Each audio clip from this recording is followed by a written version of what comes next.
Key parts of Brisbane's Olympic transport vision may not arrive in time for the Olympics.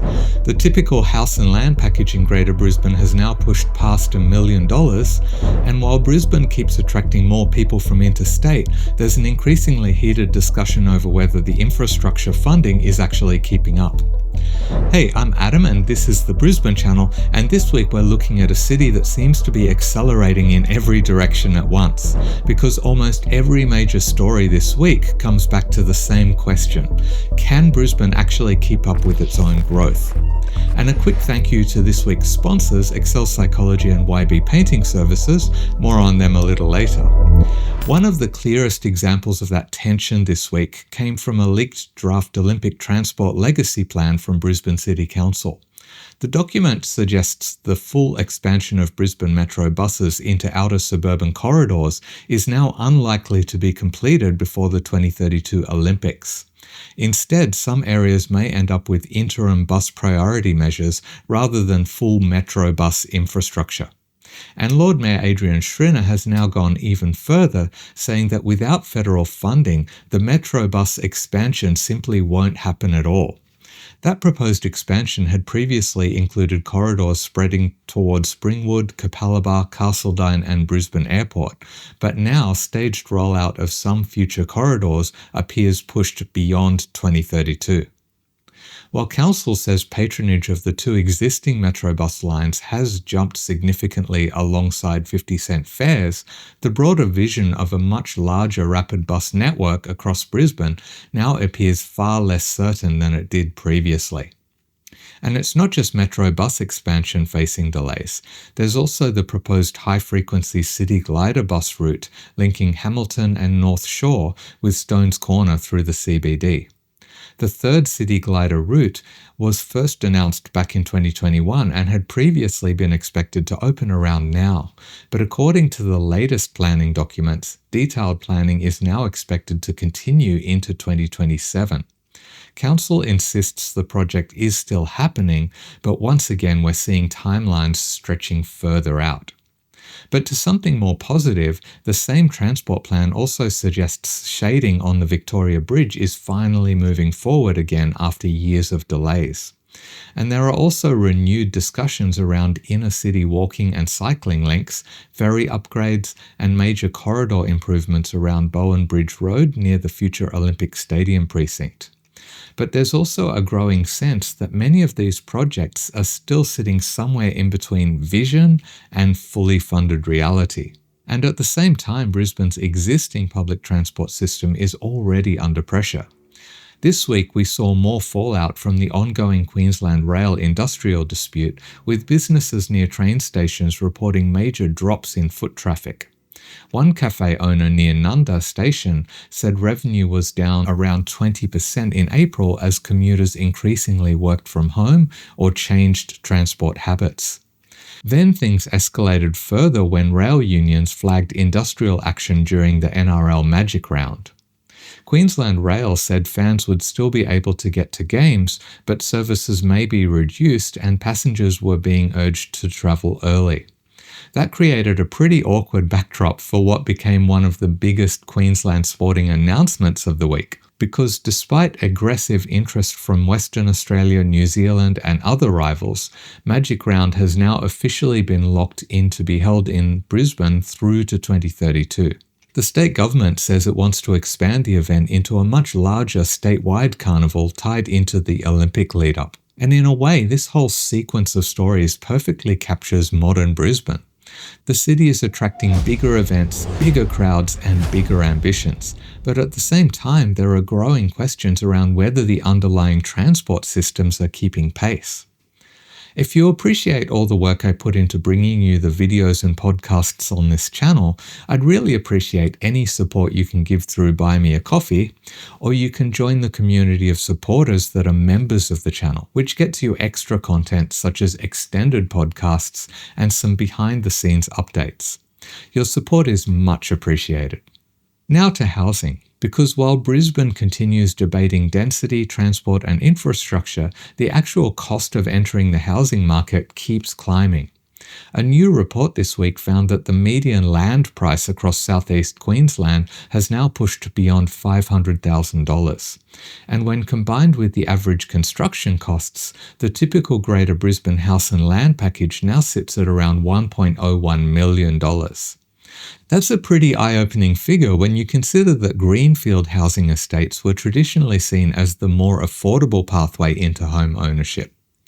The report says buyers are increasingly being pushed toward smaller blocks, outer corridors, and higher financial stress.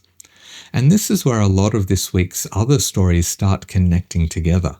Because Brisbane is simultaneously trying to add more housing, avoid endless urban sprawl, protect neighbourhood character, and stop infrastructure from falling even further behind growth. In the midst of all of this, if you're looking for a quality painter to transform or update your home or business, you should get in touch with the channel sponsor YB Painting Services. They recently picked up 2 first and 3 second place awards at the Master Painters Australia Queensland Awards for 2025, which gives you an idea of the standard they're working at. They offer fixed pricing and a 5-year warranty on their work, so you know exactly what you're getting up front. You can claim an exclusive 10% discount by scanning the QR code on screen or through the link in the video description. This week, Brisbane City Council officially approved major upzoning plans for Wynnum. That includes a limited cluster of towers up to 15 stories near Wynnum Central Station, alongside broader mixed-use development through the precinct. Those supporting the plan say this is exactly the kind of transport-oriented density Brisbane needs, but critics say it risks fundamentally changing the character of the Bayside. And we can see similar tensions in Samford Village this week, where a judge shut down a proposed commercial redevelopment after finding it conflicted with the township's rural character. Meanwhile, in Auchenflower, residents are continuing to fight a proposed 23-storey tower on Coronation Drive. Council, meanwhile, continues pushing what it calls a tall over sprawl approach, trying to concentrate more housing near transport and activity centres while preserving lower density suburban areas elsewhere. But another controversial move was made this week by Brisbane City Council. Lord Mayor Adrian Schrinner defended the decision to abandon a proposed permit system for Airbnb and other short-stay accommodation providers, for now at least. He argued that with housing uncertainty and expected federal property tax changes, now was not the right time to add more regulation. Council also pointed out that less than 1% of Brisbane homes are currently used as short-stay accommodation, and complaints are relatively low in a city of more than 1.3 million people. But Labor opposition leader Jared Cassidy accused Council of capitulating to the short-stay industry after previously promising reforms that were supposed to return hundreds of homes to the rental market. And then while all of this is happening, residents in Holland Park are currently in a heated dispute over plans to expand pickleball courts at Joaquin Street Park. The $240,000 proposal was halted after backlash from residents complaining about potential noise, parking issues, and a lack of consultation and local input. Council says formal consultation wasn't required under the funding model being used, but residents say that misses the point. And as small as that story may seem when compared to the billion-dollar infrastructure debates, it does reflect the same broader tension running through Brisbane right now. Everybody agrees the city is changing, but there's growing argument about who gets consulted, who benefits, and how much change communities should or shouldn't be expected to absorb. And sitting over all of this is a much bigger political tussle over who actually pays for the region's growth. This week's federal budget triggered criticism from both Brisbane City Council and the Queensland Government. State Treasurer David Janetsky accused the GST system of punishing Queensland for resource development while population growth continues surging.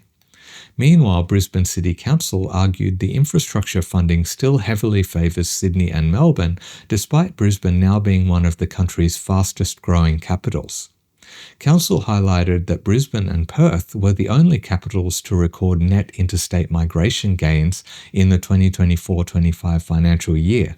But this is where things get a bit more complicated. Because despite all the rhetoric around Queensland being overlooked, federal budget papers also show Queensland is set to receive the largest infrastructure allocation of any state over the next decade, around $26.5 billion. That includes more than $800 million for additional Bruce Highway upgrades north of Brisbane, although even that funding announcement triggered another political fight over cost-sharing arrangements between state and federal governments. Ipswich City Council also criticised the federal budget, arguing that it failed to deliver the major infrastructure investment needed to support one of Australia's fastest-growing urban regions. Mayor Teresa Harding said Ipswich's population is projected to double over the next 20 years, but despite that growth, the city received no new major transport or community infrastructure funding in the budget. She was particularly critical of the federal government's decision to scrap the Queensland section of the Inland Rail without redirecting those savings into other rail projects in southeast Queensland, especially the long-discussed Ipswich to Springfield Central public transport corridor. Council says projects like the Centenary Highway duplication, upgrades to Ripley Road intersections, a second river crossing in Ipswich Central, and a new Cunningham Highway interchange at Amberley are becoming increasingly important as congestion worsens across the region. The Mayor also noted that councils receive only around 3% of every tax dollar collected in Australia, arguing local governments are increasingly being expected to support rapid population growth without the funding needed to build supporting infrastructure. So the real argument now seems to be whether funding received by state and local governments is actually keeping pace with the scale of population growth and infrastructure demand now building across southeast Queensland. And you can see that demand everywhere. In the wake of the Queensland section of Inland Rail effectively being abandoned, there are renewed calls for passenger rail westward toward Toowoomba. The state government is planning future upgrades for Mount Mee Road in the Moreton Bay hinterland, and councils across the region are increasingly arguing that roads, transport, water and utilities are now becoming the biggest bottlenecks preventing housing delivery. But despite all those pressures, there are also signs that confidence in Greater Brisbane's future remains strong. Before we get to those, a quick mention of channel sponsor Excel Psychology. If you need support with things like anxiety, depression, managing ADHD, or relationship challenges, you should consider contacting Excel. They're a warm and inclusive psychology practice based in Spring Hill, just a short walk from Central Station. They've got a diverse team of clinical and registered psychologists, and they focus on matching you with the right person for your needs, often with relatively short wait times. They also offer Medicare rebates with a mental health treatment plan and support for work cover and NDIS participants. If you'd like to find out more, you can scan the QR code on screen or check out the link in the description. This week, new details were released for a proposed $180 million five-star hotel precinct at North Lakes. The Commerce Key Group's project will include a 9-story luxury hotel, restaurants, retail, event spaces, and a landscaped public plaza. The developers describe it as a kind of mini James Street for the Moreton Bay region. And whether you like that idea or not, it says something important about where Greater Brisbane is heading, because major private investment is no longer concentrating only in the inner city or limited to Brisbane City. The broader region is increasingly developing its own tourism, entertainment and commercial centres. And that links directly back to the Olympics as well, because in some ways, the story which perhaps captures where Brisbane is at this stage is about Central Station. A British architecture firm has unveiled a conceptual vision to completely transform the ageing station before 2032. The proposal would strip away the current roof structure and replace it with a lighter open-air design filled with greenery and natural light. The architect behind the concept described the current station as drab and dated and entirely inappropriate for an Olympic city.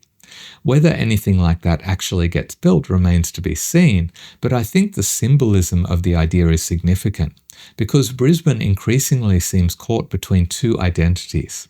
A city that still sees itself as relatively laid back, friendly, and unlike its larger peers, and a city that is rapidly becoming larger, denser, more expensive, and more globally ambitious. And this week felt like a bit of a snapshot of that transition happening in real time. But it wasn't all big complex stories this week. One of the lighter announcements made was that the Comedy Wildlife Photography Awards exhibition is coming to Redcliffe Museum later this month. The exhibition will be supported by a series of free public programs highlighting the need for conservation. So if you'd like a break from infrastructure debates, billion-dollar transport plans, and housing affordability discussions, you can instead spend some time enjoying a collection of 10 years' worth of photos of squirrels, lions, and other wildlife making questionable life decisions. Honestly, in the light of everything we've covered this week, that might actually be a healthy choice. Before I go, I'll let you know that the next update video will be in 2 weeks' time, as I'm taking next week off to go on a short trip south of the border for my birthday, and I've decided to take the full week off leading up to that, since it's been over a year since I've had a break. It's definitely overdue. See you in 2 weeks. I'm done.